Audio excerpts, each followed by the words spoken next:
Bom, a gente vai falar hoje sobre variáveis instrumentais e o LATE. E o LATE quer dizer Local Average Treatment Effects. A gente vai ver exatamente por quê. Bom, mas qual a ideia aqui que nós temos? É a seguinte.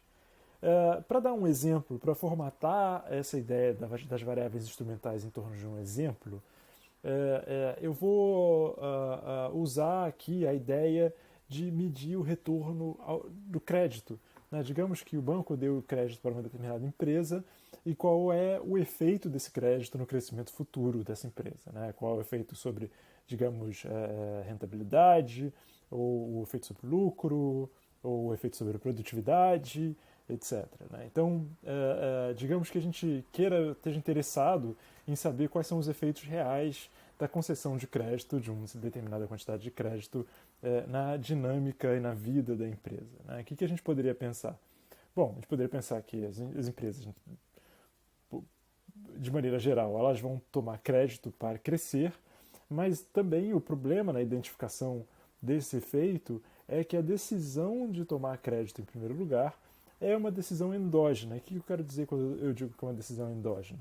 Eu digo que as empresas que tomam crédito são aquelas que potencialmente elas estão mais confiantes no seu futuro, no futuro da empresa, e portanto elas querem crescer, ou são empresas que têm uma produtividade maior do que as demais. Mas certamente a decisão da empresa de buscar crédito naquele momento, talvez ela tenha um projeto que ela queira implementar através desse crédito, mas a decisão de tomar crédito ela não é exatamente exógena. Na verdade, ela vem num determinado momento, por uma determinada razão da empresa, e a gente tem que levar isso em consideração também, porque isso é diferente do que do efeito da concessão de crédito para uma empresa média num momento médio, né? Porque aqui a gente está falando do efeito de uma empresa em um determinado específico momento da sua dinâmica. Então pode ser, por exemplo, que empresas que são mais prováveis que elas cresçam, elas tenham uma propensão maior a aceitar crédito em primeiro lugar. E suponha que a gente tenha uma nova linha de crédito e a gente possa utilizar isso para aleatorizar o crédito, pelo menos a oferta de crédito. Né? O que seria isso? Qual é a ideia aqui? É muito similar, de certa maneira, ao que a gente falou na última mentoria. É a ideia que, digamos, tem uma nova linha de crédito, em vez de tornar essa linha de crédito amplamente disponível, a ideia é fazer uma espécie de um piloto e deixar essa linha de crédito disponível para um número conjunto finito, menor das empresas,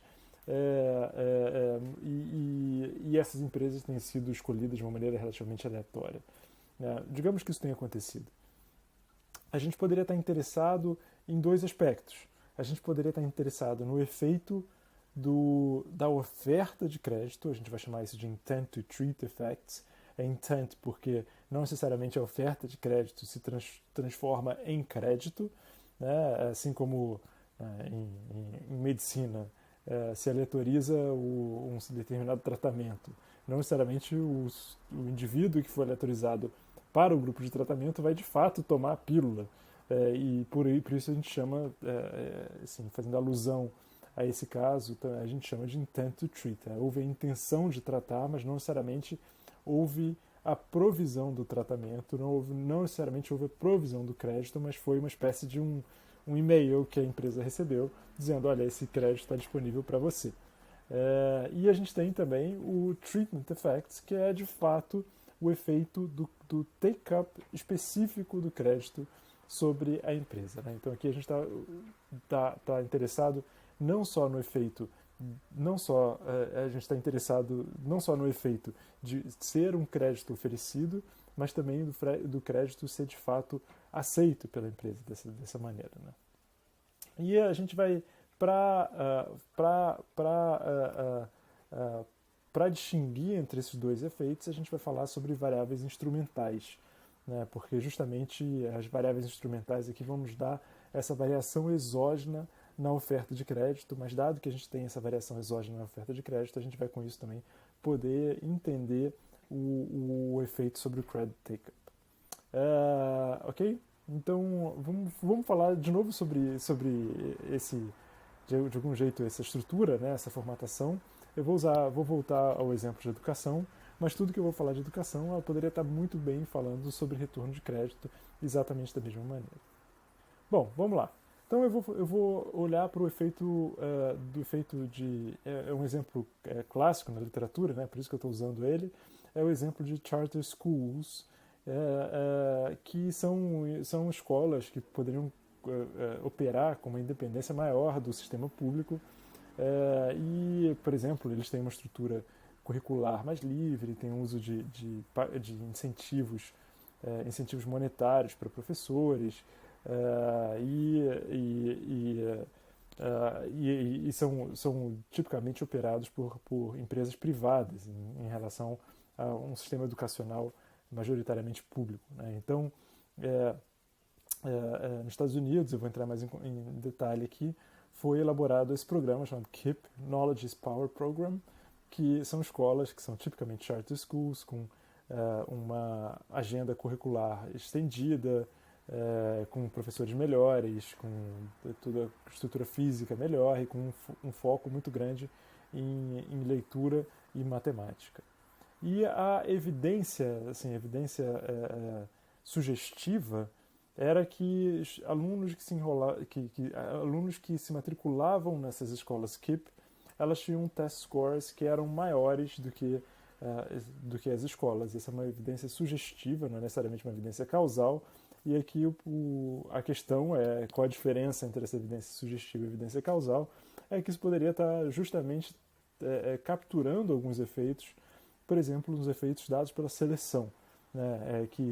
Talvez, bom, digamos, alunos melhores que têm uma capacidade de performar melhor nesses test scores, eles poderiam, em primeiro lugar, ser atraídos por esse tipo de escola, e isso poderia, se fosse um efeito de seleção, muito parecido com o efeito de seleção que a gente já viu no passado, ele poderia explicar justamente esse efeito, essa diferença entre a performance de alunos nas escolas KIPP e escolas públicas regulares. Então a pergunta é,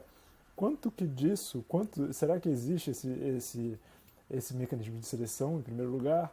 Em segundo, será que, talvez o mais importante, né, em segundo só listando, mas talvez ainda mais importante, será que as escolas têm ou não efeito? Né? A gente já viu outro exemplo onde era justamente 100% efeito de seleção, e a pergunta é, será que isso está acontecendo aqui também? E será que as escolas têm efeito? A gente vai ver que, de fato, essas escolas têm efeito. Mas eu acho que aqui o importante é usar esse exemplo, né, justamente porque a gente está contextualizando algo que é muito maior. Assim, né, é uma estratégia de identificação que vai necessariamente muito além da educação e desse exemplo particular, né, como eu estava falando antes, também para o efeito de concessão de crédito. E vários outros exemplos. Né. Bom, então, como que as variáveis instrumentais entram aqui? Eu acho que também esse exemplo é interessante para discutir um pouco como que a leitorização às vezes acontece de uma maneira relativamente natural, né, e como que isso pode nos ajudar a identificar os efeitos causais. Mas as escolas KIPP abriram em 2004, só um breve histórico, né? Em 2005 elas já estavam com um monte de alunos, já tinham mais alunos do que vagas. 2005, mais de 200 alunos para cada escola, aplicando na média 90 lugares, e como foi exigido por lei, os lugares foram alocados por uma loteria. Né? Então, essencialmente, é um RCT que ocorre naturalmente com um aspecto importante. Né? A loteria aleatoriza a oferta para um lugar na escola, mas se o indivíduo aceita ou não, isso é potencialmente endógeno e, por exemplo, se você foi oferecido um certo lugar na escola, crianças de filhos de pais mais bem educados poderiam estar mais disponíveis aí para essas escolas do que filhos de pais menos educados. Né? O que eu estou dizendo aqui? Eu estou dizendo é muito similar à ideia da concessão de crédito. Né? Assim, você pode, nesse caso, a aleatorização aqui na oferta do lugar na escola é similar à aleatorização na oferta de crédito. Agora, aceitar ou não o crédito, ou como aceitar ou não o lugar na escola, isso é potencialmente endógeno a características do estudante e características da empresa, no caso do crédito. Né? Então é isso que a gente está tentando, de fato, separar. Então, deixa eu colocar aqui os ingredientes de fato, dessa receita econométrica aqui. Né? Os ingredientes vão ser, em primeiro lugar, a gente vai chamar essa variável ZI, que é uma variável dummy, que é igual a 1 se o indivíduo I foi oferecido um lugar na escola, que é naturalmente definido só para aqueles que participaram da loteria. E a gente vai chamar da variável de tratamento, que é a variável que a gente está interessado no final das contas, que é uma variável dummy, que é igual a 1 se o indivíduo de fato foi para a escola. E a gente vai chamar, bom, o YI continua sendo, nesse caso particular, né, continua sendo nossa variável de outcome, nesse caso particular, são os scores em matemática. Bom, o que a gente poderia rodar aqui econometricamente? Né? Se a gente fosse lá no nosso modelo, lá no R, que regressões a gente poderia rodar? A gente poderia rodar uma regressão de Y em TI. Mas essa regressão não seria plenamente satisfatória, porque a decisão de ir para a escola KIPP, ou a decisão de aceitar o crédito, é em si endógena. Como a gente estava dizendo logo há pouco, pode ser endógena à educação dos pais, como no caso de concessão de crédito, pode ser endógena à produtividade da empresa, por exemplo. Né? Então, dificilmente esse coeficiente beta ele responderia, ele seria uma estimativa não viesada do efeito de tratamento. A gente poderia pensar na regressão de YI no Z. O Z é a oferta. A oferta foi definida aleatoriamente por uma loteria. No entanto, isso não vai estimar o efeito de ir para a escola, vai estimar o efeito de ser oferecido um lugar na escola, que são coisas diferentes. Aqui o que é importante é que a gente tem em mente esse efeito, de certa forma, esse efeito em cascata. Um assento é oferecido, um lugar é oferecido, isso leva ao indivíduo a se matricular ou não, e a matrícula, então, leva aos resultados, os resultados, digamos, de quinta série. Agora, o que a gente está capturando nessa regressão de YI no Z é o efeito combinado de todas essas etapas, de toda essa cascata. É o fato que, para alguns indivíduos, o lugar é oferecido, dentro dos que são oferecidos, alguns se matriculam, e o efeito se materializa. Quando que, na verdade, a gente está interessado potencialmente só nessa segunda parte. Né? Então, acho que o desafio aqui é como separar uma coisa da outra. É isso que a gente vai ver. Então, em termos de números, né, a gente tinha 629 aplicantes, dentre os quais alguns não se qualificavam. Ficamos aqui a 446 aplicantes, dos quais 303 foram oferecidos um lugar e 73% acabaram na escola. E 143 não foram oferecidos e 3,5% acabaram na escola. Não se sabe muito bem por que mesmo sem ter sido sorteado, alguns de fato acabaram. É um compliance não perfeito, mas enfim, isso também poderia acontecer em várias situações reais. Né? Pode ser até de fato um erro de algumas famílias ou indivíduos não serem sorteados por uma política pública e acabarem fazendo parte dessa política pública, ou algumas empresas não serem sorteadas para receberem uma linha de crédito especial, mas acabarem conseguindo essa linha de crédito especial, pode ser por erro, favoritismo, o que quer que seja. A gente está tem toda a discussão sobre vacina, sobre isso no contexto da vacina também. Mas o que isso demonstra é que, na larga maioria das vezes, nesse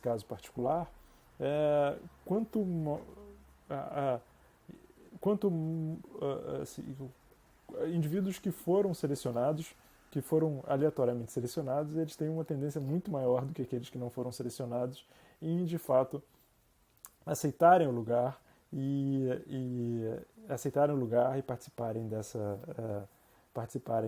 escola, né? Então, isso é um sinal que, de fato, essa loteria determina os resultados, pelo menos de uma maneira inicial.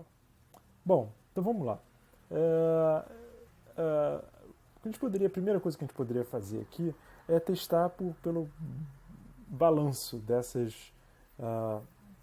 da loteria, né? Se a loteria é completamente aleatória, então, pelo menos no momento anterior à loteria, a gente vai chamar de variáveis no baseline, as características deveriam ser muito similares entre tratamento e controle, né? E de fato, a gente vai mostrar que de fato é isso, né? Então, na tabela que segue, a gente vai encontrar aqui os scores em matemática, scores verbais, num teste verbal, que são, como comum nessa literatura, comparados com relação à média e o desvio padrão do estado, né? Então, isso quer dizer que, quando a gente olha o menos 0,307, isso quer dizer que a gente olha na próxima tabela o menos 3,307, isso quer dizer que os test scores estão 0,307 unidades de desvio padrão abaixo da média nessa escola chamada Lynn, que é uma escola pública muito perto da escola KIPP. Bom, isso é só para contextualizar, né? Então, o que a gente está vendo nessa tabela? A gente está vendo aqui os resultados da escola pública chamada Lynn. A gente está vendo a comparação com aqueles que venceram a loteria, né? E a diferença entre aqueles que venceram e perderam. E aqui a diferença entre aqueles que venceram e perderam deveria ser zero, porque todos esses aspectos são medidos antes da própria loteria acontecer. Então, se essa loteria ela não tem nenhum tipo de favoritismo, nenhum tipo de viés, os dois deveriam ser completamente comparáveis, e é isso que a gente está de fato vendo, né? As colunas 4 e 5, elas mostram então o efeito de fato ir à escola, que a gente vai ver isso aqui nas próximas regressões também. Então, o que a gente está vendo? Na primeira coluna, a gente viu as características sociodemográficas. No segundo, as características sociodemográficas daqueles que venceram a loteria. Isso poderia ser diferente se aqueles que participaram da loteria fossem um conjunto diferente daquele aluno médio. De fato, a gente vê algumas diferenças entre eles. Isso, dentre 1 e 2, entre todos o conjunto de alunos e aqueles que participaram da loteria, isso claramente pode haver uma seleção, mas não deve haver uma seleção entre aqueles que venceram e perderam a loteria, se a loteria é completamente aleatória. E a gente vai utilizar essa loteria para identificar esse efeito, dessa maneira controlando para a seleção, porque a gente está comparando entre dois grupos cujo foram selecionados exatamente da mesma maneira, né? Tanto tratamento, tanto controle, eles vão ter sido selecionados exatamente igual. Bom, o que a gente vê aqui? A gente vê então, esse é o resultado após. O resultado após faz o seguinte: ele mostra a diferença entre aqueles que ganharam a loteria, e aqui na coluna 3, aqueles que ganharam a loteria e aqueles que perderam a loteria. Então, o que a gente está vendo aqui?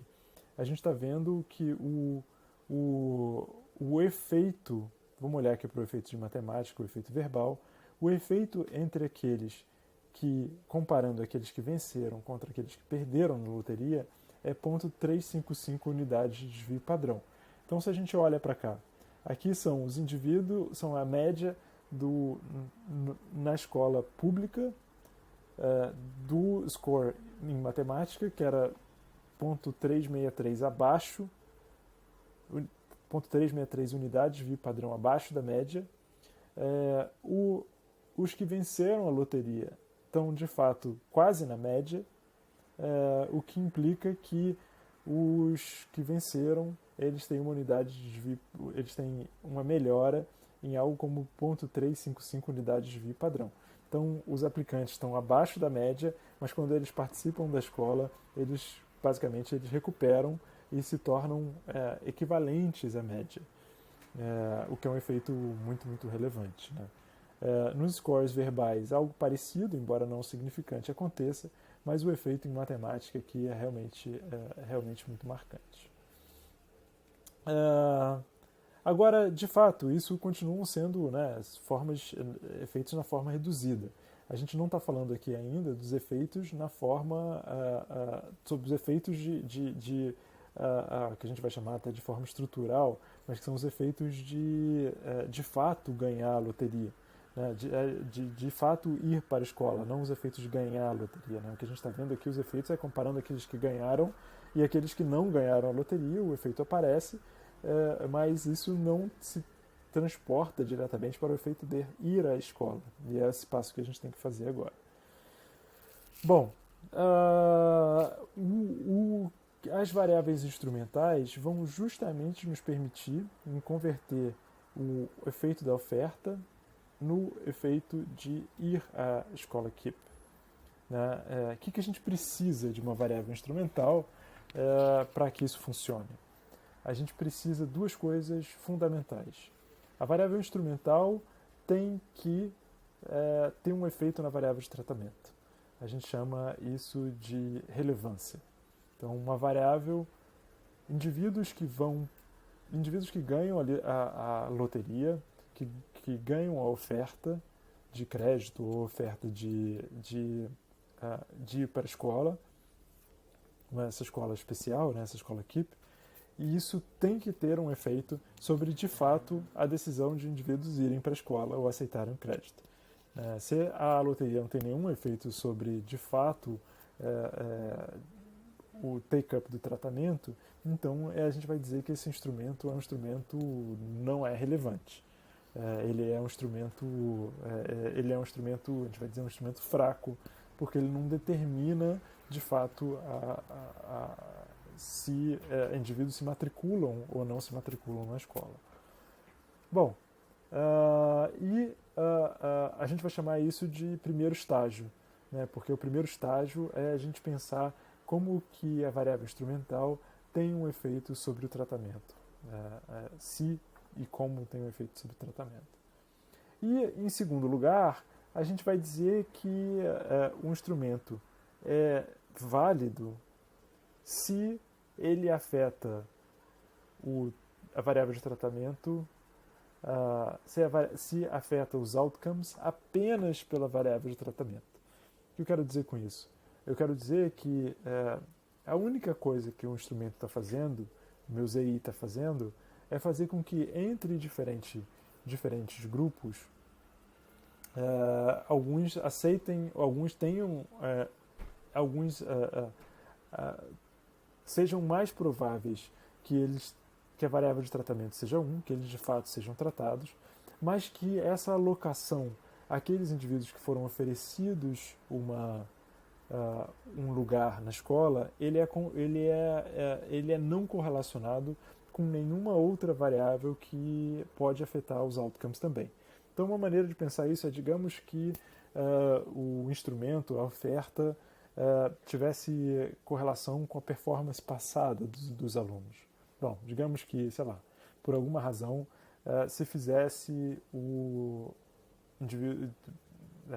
candidatos melhores teriam uma chance maior de serem chamados para participar dessa escola. Então isso seria uma violação, porque não só a variável de tratamento estaria sendo afetada pelo ZI, mas também o erro dessa regressão estaria sendo afetado por ZI, porque tem uma outra razão, que talvez seja a seleção, que está correlacionada com o instrumento, que está fazendo com que eu não possa mais, que não seja mais possível capturar o efeito causal dessa regressão, porque justamente o instrumento ZI, que nesse caso a oferta de um lugar na escola, está afetando não só o tratamento, mas está sendo também correlacionada com outros aspectos da característica desses alunos e, portanto, a gente não mais tem a capacidade de identificar de uma maneira causal os efeitos de tratamento. Isso também é conhecido como uma restrição de exclusão, porque a gente tem que garantir aqui que o instrumento não afeta que está excluído a possibilidade que o instrumento afete ou seja correlacionado com o termo do erro. Como essa variável, como nesse caso essa variável instrumental ZI é aleatória, a gente pode também dizer que não tem a gente pode garantir nesse caso que não tem nenhum determinante de achievement que sejam correlacionados com a oferta nessas escolas KEEP. E como eu estava dizendo antes, poderia ser violado não só se o estudante fosse melhor no baseline, ou se, digamos, alguns alunos que tenham pais mais bem educados tivessem uma chance maior de terem uma oferta. Bom, agora a gente poderia então quantificar um pouco de certa forma essa reação em cadeia, né?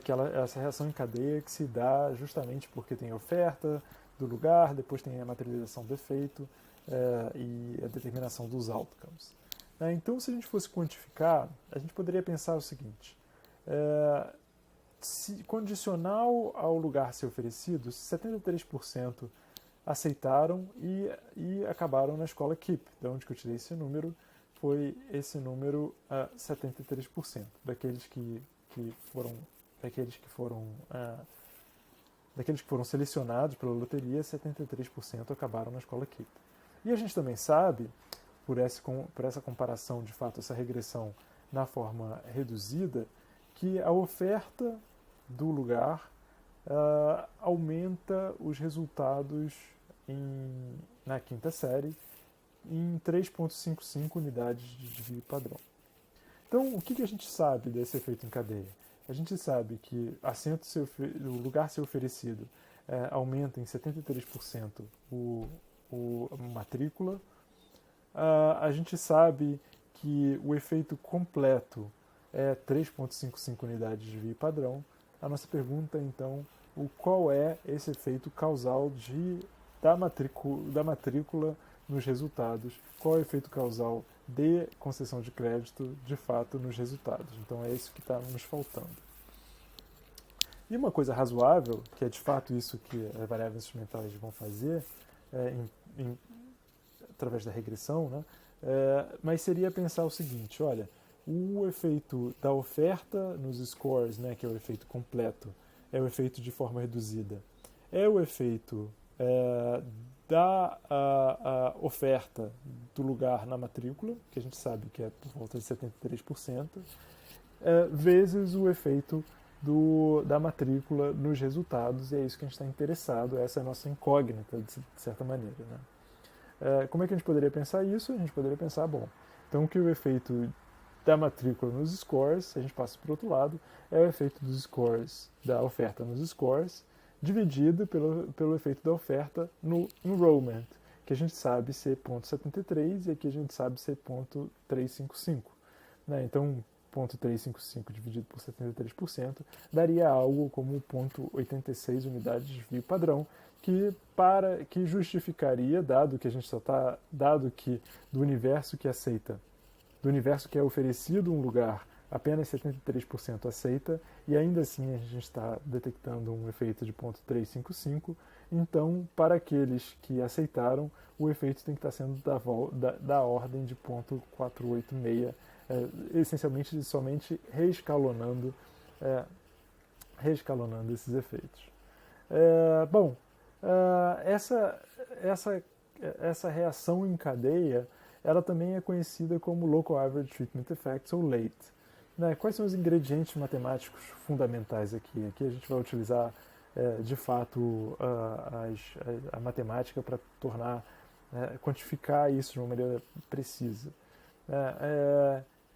O primeiro estágio, a gente vai chamar aqui do primeiro estágio, como a gente tinha definido no slide passado, ele vai ser a diferença entre enrollment daqueles que foi oferecido um assento contra aqueles que não foi.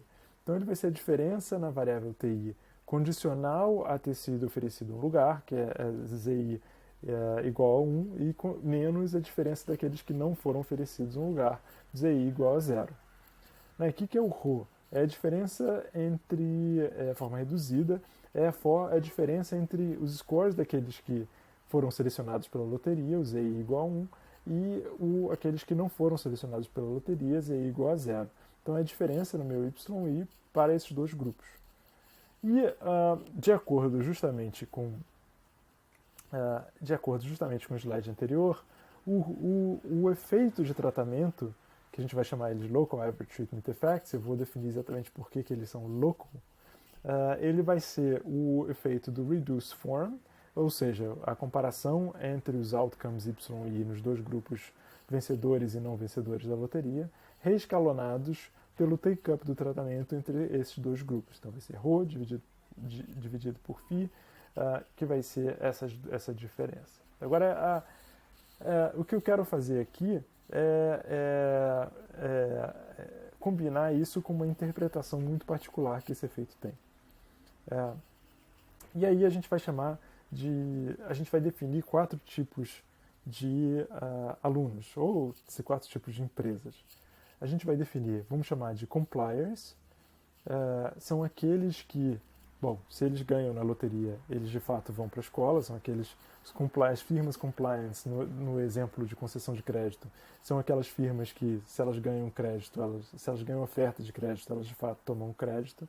Então, isso quer dizer que se ZI igual a 0, então TI igual a 0. Se ela não ganha oferta, então ela não tem o tratamento, mas se ela ganha oferta, ela tem o tratamento.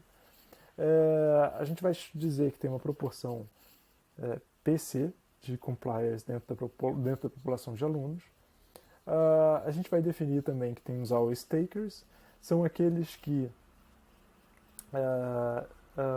vão sempre arrumar uma maneira de ter o tratamento, né? São aqueles que vão, se ZI igual a 0, então TI igual a 1, quer dizer, ou seja, se ele não é selecionado, ele de fato ainda assim tem um tratamento, e se é selecionado, ele também tem um tratamento, então são aqueles que conseguem, de uma maneira ou de outra, passar por cima da loteria. A gente vai dizer que tem uma proporção dos always takers de PA, e também vai ter uma proporção de never takers, que são aqueles que, mesmo se eles foram selecionados, eles vão acabar não indo. Portanto, se ZI igual a 0, TI igual a 0, e se ZI igual a 1, então TI continua sendo igual a 1, a gente vai chamar de never takers PN. E, por completude, a gente vai dizer que também tem defiers, são aqueles que, isso é teoricamente possível, empiricamente implausível, mas são aqueles que vão sempre fazer o contrário da loteria, ou seja, se eles não ganham, eles acabam conseguindo tomar o tratamento, e se eles ganham, eles não tomam o tratamento, são os rebeldes. E a gente vai dizer que a proporção de defiers é PD. Então são esses 4 casos possíveis, teoricamente possíveis, embora, principalmente o caso de defiers, seja muito empiricamente implausível. A gente vai inclusive assumir que eles não existem, né? Que é conhecido nessa literatura como uma hipótese sobre a monotonicidade, monotonicidade. Então, a loteria vai positivamente afetar a probabilidade de ir para que essa escola, uma propaganda sobre um crédito, uma oferta de crédito, vai positivamente afetar a probabilidade que aquelas empresas tomem de fato crédito. É uma hipótese conhecida como hipótese de monotonicidade. Então, se a gente olhar, usar a nossa expressão anterior, para de fato entender o que essa expressão está de fato identificando, a gente poderia de fato primeiro começando olhando para o denominador dessa regressão, né? O que é o denominador dessa regressão? Aqui ela é a diferença entre o take-up do tratamento entre aqueles que têm ZI igual a 1 e aqueles que têm ZI igual a 0.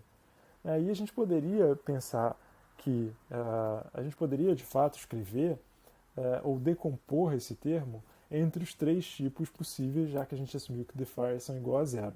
Então ele vai ser essa diferença, mas só para o grupo de compliers, entre o take-up do tratamento só no grupo de compliers, vezes a proporção de compliers, o take-up só no grupo de always takers, a diferença do take-up no grupo de always takers só para o grupo de always takers, vezes a probabilidade, a frequência de serem always takers, e a probabilidade, a diferença de probabilidade do take-up do tratamento dos never takers, vezes a proporção de indivíduos que são never takers dentro dessa população. Né? Então, isso seria só a gente abrir esse caso nos 3, utilizando as frequências de cada um dos 3 grupos, compliers, always takers e never takers. E só repetindo a equação aqui, essa equação aqui nos ajuda a pensar um pouco melhor, porque em torno desse caso, porque agora a gente pode de fato decompor, a gente pode trabalhar um pouco nesse termo para ver o que está de fato acontecendo aqui. Para os compliers, a diferença no take-up vai ser sempre 1. Por quê? Para aquele grupo que é complier com tratamento, sempre que ZI for igual a 1, TI vai ser 1. E sempre que ZI for igual a 0, TI vai ser 0. Portanto, vai ser sempre um take-up perfeito caso ZI seja igual a 1 e 0 de take-up caso ZI seja igual a 0. Afinal de contas, é isso que define eles como compliers.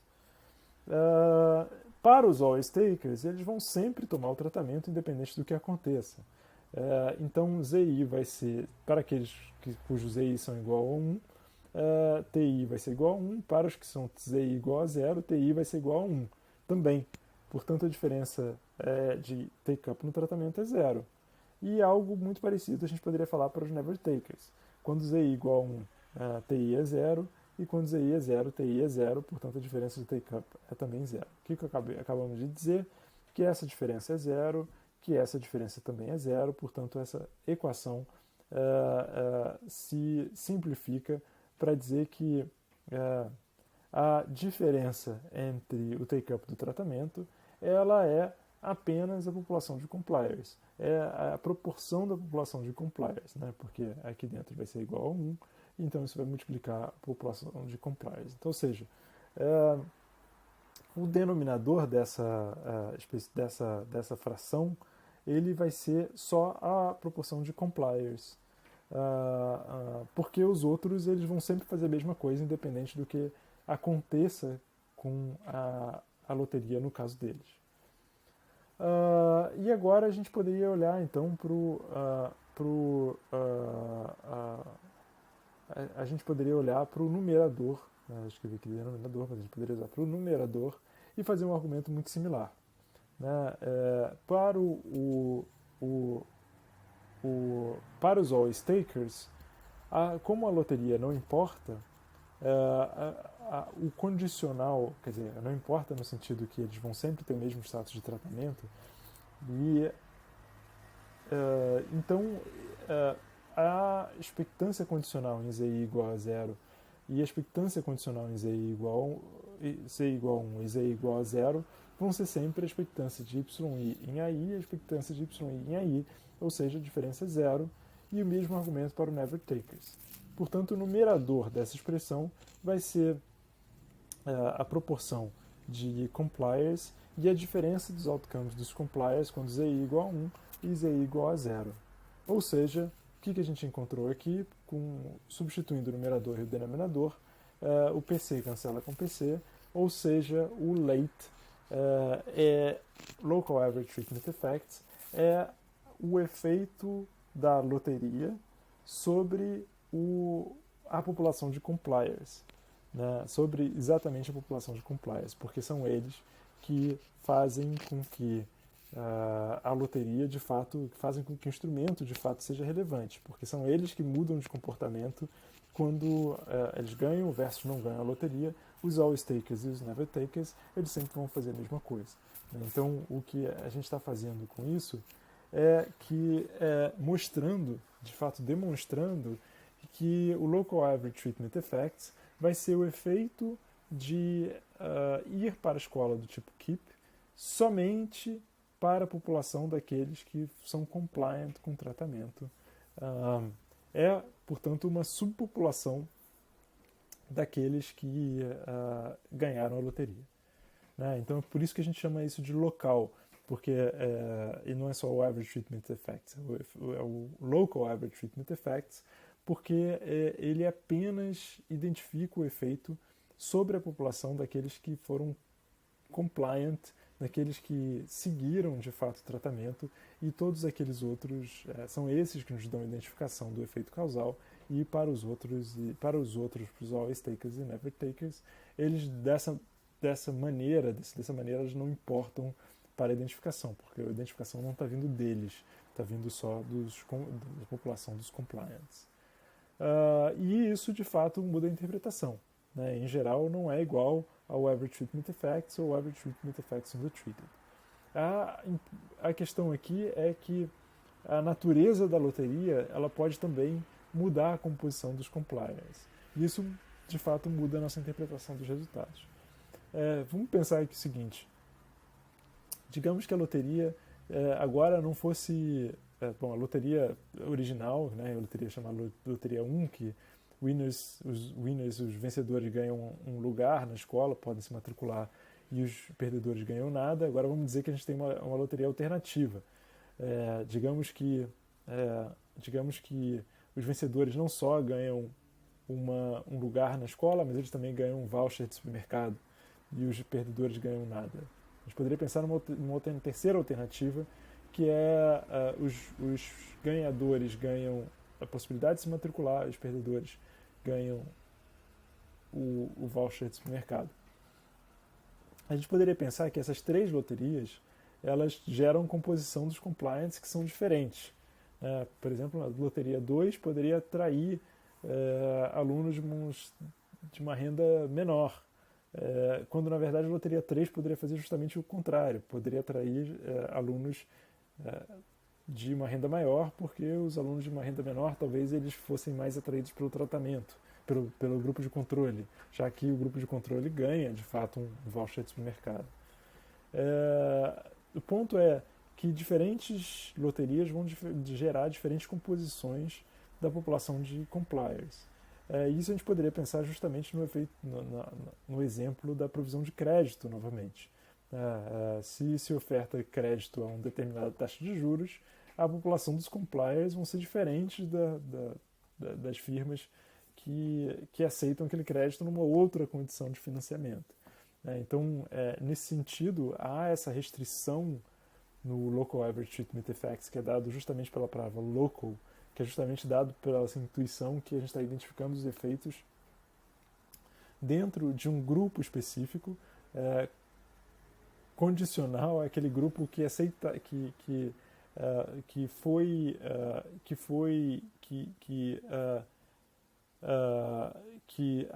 toma o tratamento a partir do fato que foi a ele instigado, foi a ele oferecido um crédito e não teria tomado o tratamento em caso contrário. Né? Isso seria diferente, por exemplo, em composições de taxas de juros diferentes ou em condições de repagamento diferentes.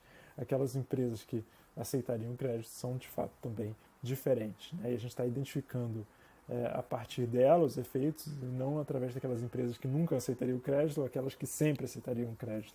Esses são os always takers e os never takers. E como é que a gente implementa isso? Né?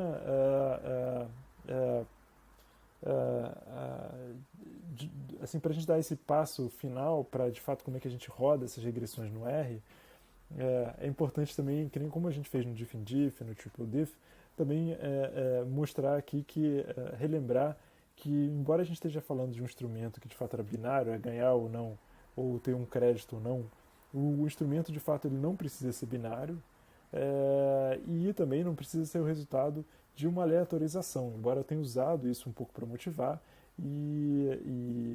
mas ele não precisa ser o resultado de uma aleatorização. O que é relevante aqui, o que é muito importante aqui, o que é essencial, é que o instrumento tem um efeito no tratamento, é a relevância que eu estava falando antes, e o instrumento afete os outcomes apenas pelo tratamento, que é chamado de restrição de exclusão ou validade do tratamento, porque é justamente isso que vai impedir, de determinada maneira, que o instrumento esteja correlacionado, digamos, com alunos melhores ou alunos piores no baseline, e a performance passada dos alunos também são correlacionadas com os outcomes futuros dos alunos. Portanto, isso seria uma violação de uma restrição de exclusão, porque a loteria, quer dizer, nesse caso não a loteria, mas o fato de ser designado um lugar na escola KEEP, ele estaria não só afetando o tratamento, se o indivíduo vai ou não para a escola, mas ele estaria também correlacionado com a performance passada. Então a loteria, de fato, pelo menos em teoria, impede que isso de fato aconteça. Bom, e como é que vai ser a implementação? A gente vai, em geral, fazer essa implementação pelo Two-Stage Least Squares. Two-Stage Least Squares a gente pode fazer, inclusive, permitir outros controles, até permitir efeitos fixos. Que é o primeiro estágio seria fit a variável de controle, perdão, a variável de tratamento, T, perdão que aqui tem um typo, T, chapéu I, nas variáveis exógenas e variáveis de controle. Ou seja, T chapéu I vai ser igual a alfa 1, o efeito da variável de tratamento, o efeito da variável de aleatorização sobre a variável de tratamento e os controles. Né? E a gente vai utilizar só a parte, o fit dessa regressão TI chapéu para, num segundo estágio, para corrigir pelo viés. Porque a intuição aqui é o seguinte: a gente vai utilizar dos TIs, né, a alocação de fato do tratamento, só a parte da alocação do tratamento que pode ser explicada pelas variáveis exógenas, pelas variáveis instrumentais, porque as variáveis instrumentais, dado a condição de validade, elas são de fato exógenas.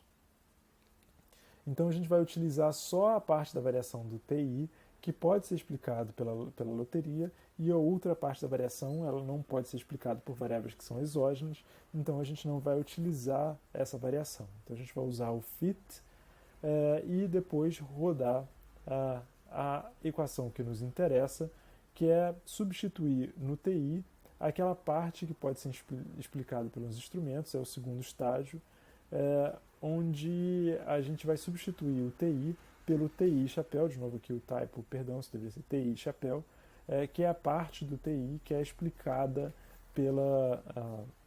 pelos instrumentos. Né? E isso é consistente para o lambda verdadeiro, o efeito de TI em YI. A gente poderia, inclusive, ter mais de um instrumento. Em vários casos, a gente tem 2 ou mais instrumentos. Nesse caso, o primeiro estágio seria alfa 1, seria o alfa 1, que seria com os dois ZIs, ZI1 e ZI2. Isso é perfeitamente possível. Da mesma maneira, a gente geraria o fit do TI e inseriria no segundo estágio. Né? O que é importante aqui ressaltar é que o 2SLS, o Two-Stage Least Squares, a implementação de fato ela é mais imediata. A gente não precisa implementar ele em 2 estágios. Os pacotes computacionais no R, por exemplo, eles já vão fazer esses 2 estágios internamente. Né? Então você não precisa de fato, mas é importante só entender o que o pacote está fazendo. Falando sobre as mentorias futuras, né, eu queria de fato dar continuidade à mentoria que a gente teve na última quinta-feira e continuar aquela discussão, que eu achei uma discussão interessante. Eu acho que ela ajuda a pensar sobre o futuro, como carregar esse material, né? Então ela ajuda não só de uma certa maneira como digerir esse material, mas também pensar em aplicações e pensar em diferenças que vocês podem fazer, ver um pouco a visão de vocês sobre o trabalho, sobre a asset, sobre o banco, sobre o que pode ser feito, o que efeito seria interessante de medir e como é que esses métodos econométricos aqui eles se encaixam dentro desse arcabouço, né? Com isso a gente está terminando uma parte de estimação causal desses métodos. A gente viu vários métodos e várias variações desses métodos também. mas eu queria que na próxima mentoria que outras pessoas, né, a gente tivemos a boa participação de três excelentes participações, mas que outras pessoas também participassem dessa discussão. E a ideia aqui é que a gente troque sugestões, vocês venham com uma ideia, a gente aproveite esse momento para formatar um pouco essa ideia e quem sabe fazer disso um projeto. Então, como que é a melhor maneira é que vocês escrevam um slide de PowerPoint com a questão precisa, né, que vocês estão interessados, qual a estratégia de identificação vocês pensaram, qual a especificação empírica que vocês rodariam e qual é o dado ideal, sem baixar o dado, sem fazer isso, porque, enfim, isso exigiria mais tempo, mas só para a gente discutir aqui qual seria, de certa forma, o plano de implementação. E aí fica a cargo de vocês como e quando e se implementar.